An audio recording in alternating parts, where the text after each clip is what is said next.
Sveiki visi. Tai vat šiandien mano mamos mirimo metinės Liepos 14 dieną. Tai vat norėjau įrašyti, prisiminti ją. Taip pat amžinatilsį pasakyti mamai savo. Tai vat užpirkau mišias, bet įdėjo kunigas šią dieną Liepos 14 negalėjo, tai Liepos 12 sekmadienį buvo jau, tai aš kaip ir vat aš turiu Facebook'e paskyrą, tai aš Facebook'e parašiau, o tokį video kreipimas į YouTube'ą taip ir neįkėliau.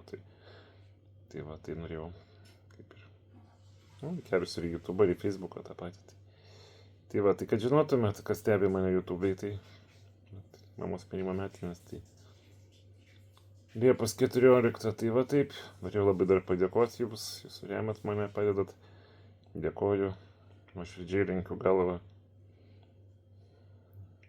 Be jūsų neišgyvenčiau, vien tik pensijos man tikrai neužtektų, tai jūsų dėka namuose turiu tos žmonės senus, kurie po parą, po dvi ateina, aišku, dėja kol kas nepavyksta rasti tokio, kuris jau pastoviau būtų, bet yra kaip yra, vis tiek neblogai, padeda žmonės kiek gali.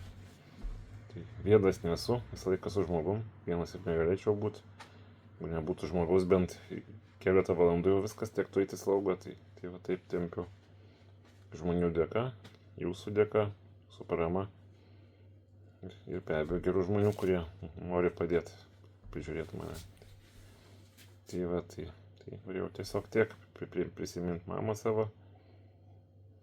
Jau, tai tokie, kas galit pasimelskit už ją, nes šiandien jos mirimo diena buvo, greitai mirė Liepos 14, 7 valandą. Tai va, tai dėkui jums, gero vakaro. Sėkmės, myliu, bučiuoju, apkabinu.